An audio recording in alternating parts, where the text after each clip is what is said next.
was sure I was about to have a 6-figure launch. Hundreds of people were going to sign up for this thing. I was like, it's terrible. It flopped. No one signed up. I had less than 2,000 followers, 0 people on my email list. I've had students have $100,000 launches in the first 8 or 9 weeks inside of my programs. Everybody can create a course, but if your course actually doesn't help your students get the results that you've promised on your sales page, there's a problem. I think it's just a matter of making sure that you're actually willing to roll up your sleeves and put in the work. Within 60 days, you should be able to launch a course. Next generation, what do they need to do? That you just have to.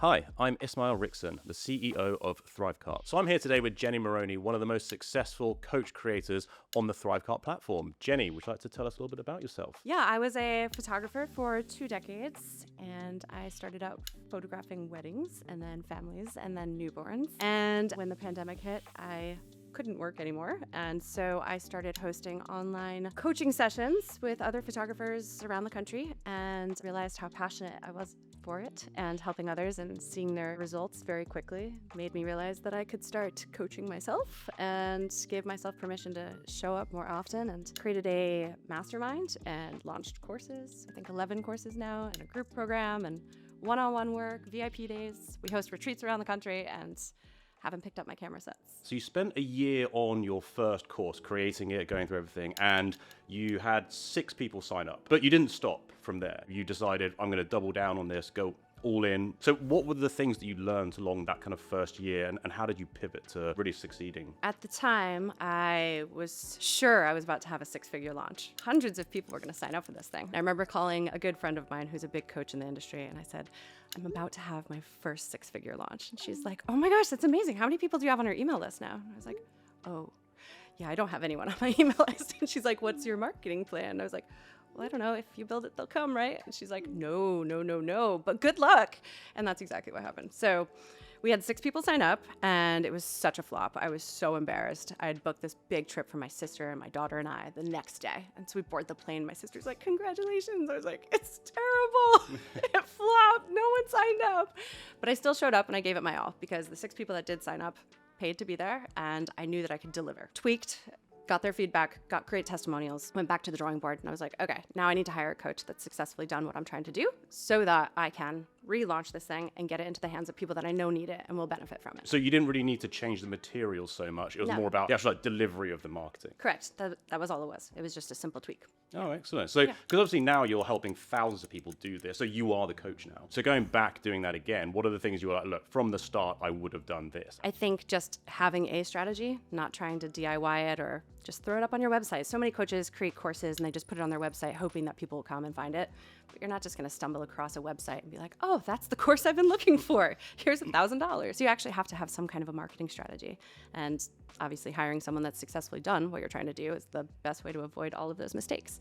And so we teach people how to do that and how to get their offers in front of thousands of people every single day through social media, through ads, all of that. So if I had to start over, if I didn't have an audience, which I didn't, I had less than 2,000 followers, 0 people on my email list, I would run ads on every platform. I would be organically showing up on every platform. I would host webinars. I would just put myself out there as much as possible. And I would also poll my audience.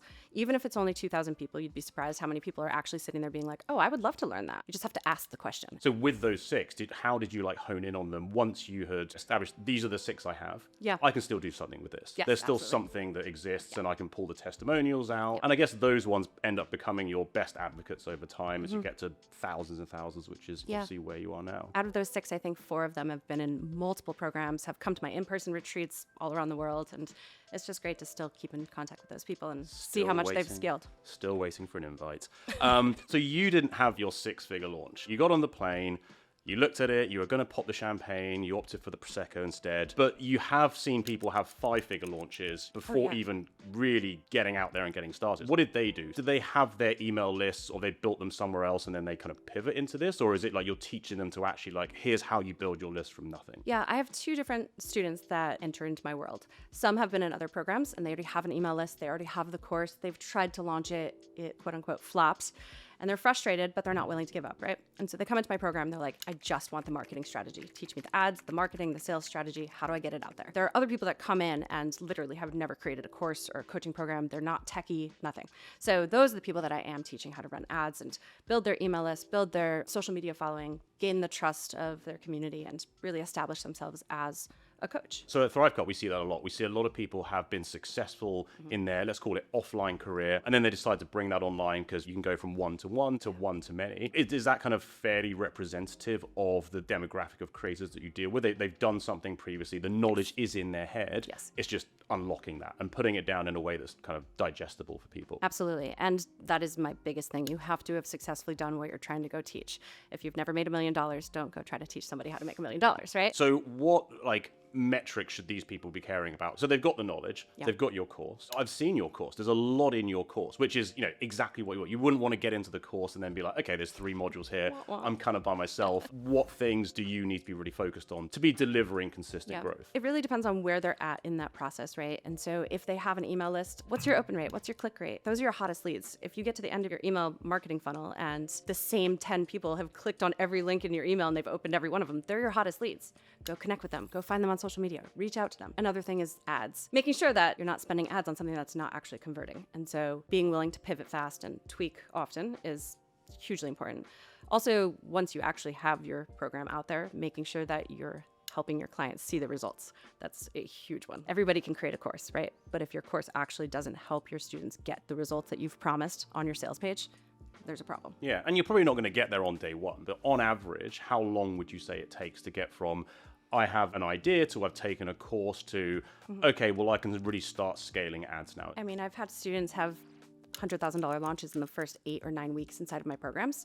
I've had other people that it takes 6 months or a year because of life or because they're not rolling up their sleeves and putting in the work, right? So it really depends. Within 60 days, you should be able to launch a course before recording a single lesson, pre-sell it, and have at least a $10,000 cash injection. And then you go create the program. First, you need to validate it and make sure that you're actually getting paid to go create it. So the cash injection piece, getting started, I would imagine people want to validate, then invest. But you're saying kind of the other way around. Is that 10,000 about enough to really kind of start to see some traction? One of my students is a stay-at-home mom. She homeschools her 3 children, and she does this meal prep within her family. And she's like, wait, there's so many moms that could take advantage of this, right? And so she's creating these things and these recipe books and whatnot, and she was able to get it out there very quickly. I think it's just a matter of making sure that you're actually willing to roll up your sleeves and put in the work. I'm a huge, huge fan of creating your sales page, linking it to a ThriveCart checkout page, and that's really all you need to do is just put it out in the world. You're selling an idea that I can help you with this problem. The solution is inside my course. I haven't created the course yet, but now that's gonna light a fire so that if you get 10 people to sign up at $1,000, now you're like, okay, now I actually have to go record the lessons. Yeah. I have to deliver. So I find that it actually motivates my students, and they're also so excited because they're like, oh my gosh, I just made $10,000 without recording anything. Versus what I did, and I spent a year creating the program with a newborn in one arm, a toddler on my hip, and I was like, I'm just gonna keep plugging along, recording the lessons, and then we get to the end of the year and I have 6 people sign up and I didn't even break even. One of the things I was going to kind of touch on is how many other products and systems do you really need? Do you need to set up a CRM? Do you set up a HubSpot and all those type of things? Or is it just go? You'll figure that out later. Yes and no. I am zero fluff, no nonsense. And so I like to teach my students, you don't need all the bells and whistles. You don't need all the funnels and all the different tech pieces and all the platforms. That's what I did. I spent tens of thousands of dollars on my first course and then realized later I didn't need any of those platforms. I literally just needed one. So yeah, you need something that you can host your sales page on. So some kind of a website. I prefer Showit, or there's all sorts of different platforms, right? So you're gonna need that. You're gonna need some way for them to pay you. I prefer ThriveCart, obviously. Ads, so meta ads, Facebook, Instagram, TikTok, YouTube, Pinterest. And so I guess on the channels for 2025, let's say, what are the ones you're focusing on most? All of them, honestly.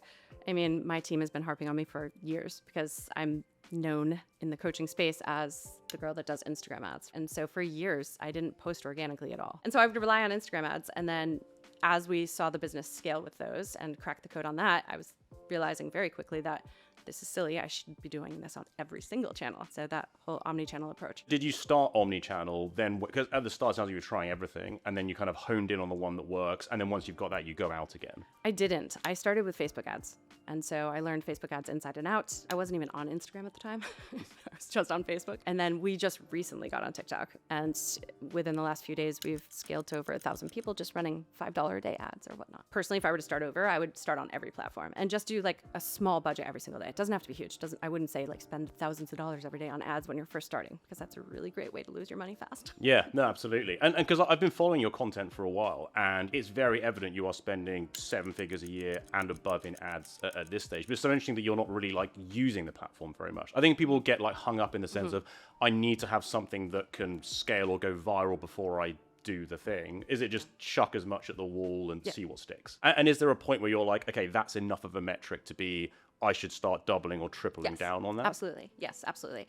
And obviously, like, people get hung up on the whole, oh my gosh, that means I'm gonna have to go show up on TikTok and Reels and dance and lip sync and all the things. I haven't done that at all. I run lead conversion ads, I run awareness ads, I run traffic ads, I run sales ads. I'm doing all of them. And I think it's just really important to figure out what works for you. And it's all dependent on who your audience is, what problem you solve, what your program is. And as a coach, with you in the ad, does that tend to outperform you not in the ad? Yes. And I was very hesitant to be the face of my brand for a very long time. And after investing in many different coaches as I've scaled, I've found that the more I put myself out there, unapologetically showing up as me, I'm drawing in the people that relate to that versus me trying to show up as this perfectly curated, polished other coach out there. But again, it depends on what your offer is. If your offer is a product, then no, you're not going to put your face on it.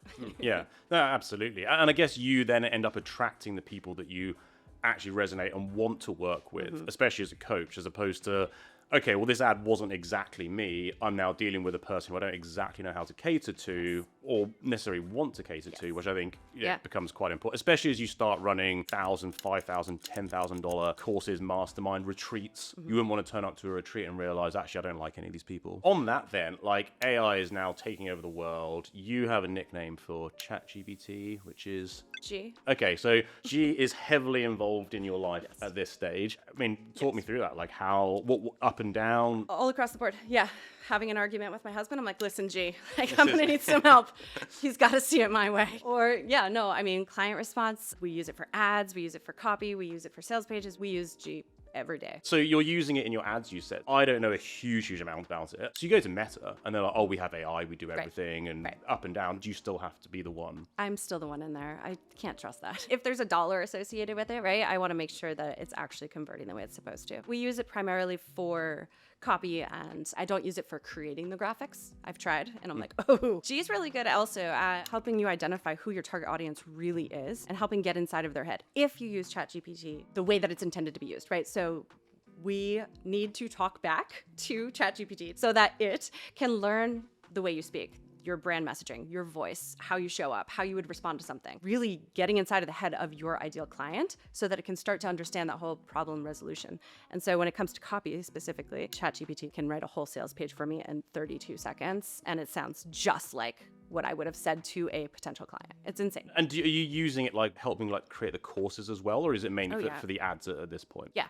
Inside of my programs, I teach students how to go from idea to sales in less than 5 days. You have this idea to create this course on whatever. We're going to go to ChatGPT or AI and say, okay, here's my idea. Can you help me validate it? Who needs this? What problem is it solving? Come up with 10 different scenarios that this solves their problem. Talk to me as if they were having coffee with me and explaining their problem to me. How would I then respond to them and say, oh, I can help you, without feeling salesy or pushy or sleazy? On that point then, so we call it like the now to wow moment. What is the most important thing you see for your students specifically? Is it getting to the point where they launch and that's the wow moment, or is it actually making the sale? So I have several different programs, and one of my higher level programs is a VIP launch in a day. So we are working very closely together, and they come to me with an idea in the morning, and by the end of the day, we've launched. And then some of my smaller investment programs are an online course where it may take you 3 months. But yeah, it's really getting them to get out of their own heads, get out of their own way, know that there is something out there, but it doesn't have to be perfect the first round. Done is better than perfect. So just get it out there. Who knows? You don't know if it's going to work. It's like you go to a yoga class for your first time. You're not going to be a certified yogi when you walk out. You're going to have to keep going back. Most of them think they are, though. 100%. Let's be honest, yeah. But no,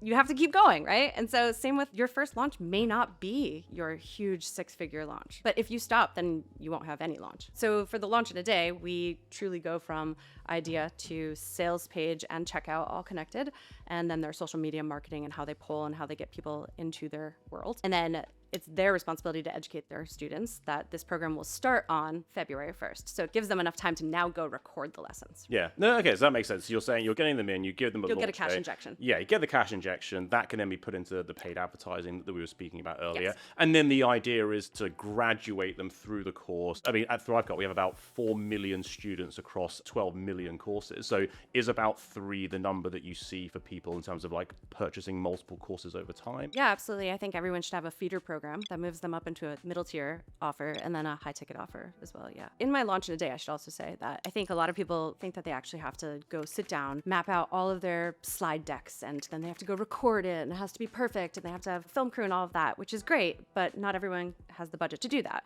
And so you actually can teach it live the first time. I teach my students to sell an idea, get the cash injection, validate people want it, and then you set your start date. Now you have a month to prepare for that.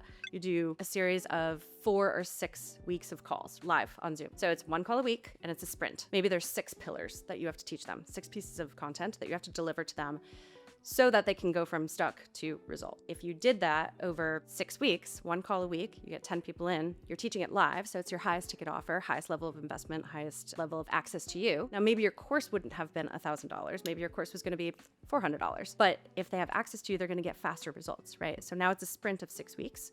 You record each of those Zoom calls. You take the recordings and now you go upload it into your student portal. And now you've just gotten paid to create your course. And now you run ads to it, and then that's passive income every day. I like that. Yeah, and it keeps everything moving. It lights the fire, I think, as you kind of touched on earlier. Talking of that, next generation, what do they need to do? What do they need to know to succeed? That you just have to do it. You have Just do to it. get out of your own way. Don't be afraid to try, because what's the worst that's going to happen? It flops. Doesn't mean it won't eventually work. My son is 12 and he wanted to create a course a few years ago teaching math to younger kids. And so we created this whole course on ThriveCart for him and we ran ads to it and it was adorable. And it really was like coming at it from a kid's perspective, right? Like they have so much less fear than we do. They have also a lot less filtering than we do, Yes.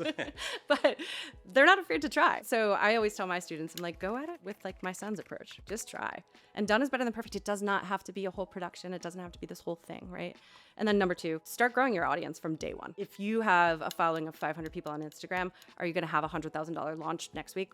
Probably not. But it doesn't mean you can't start with some kind of a free offer. So a free training, a free webinar. Now start running low cost ads to that. So you're slowly building your email list every single day. And then use AI, if you're not a great writer, to start nurturing those people and showing them how established you are and how you can help them solve whatever problem it is. And then you eventually sell to them. I think that's the thing. I mean, any piece of knowledge, like there are 8-point-something billion people out there, Yeah. you have a piece of knowledge that somebody else probably wants access to. They're not paying you for the course, they're paying you for the 20 years that went into getting the knowledge to 100%. have that course. Yes. But fantastic. Well, it's been an absolute pleasure having you on. so much. I'm sure I've learned a few things here, so I very much appreciate it. And I'm sure everybody else will as well. Thank you so much for having me. Thank you.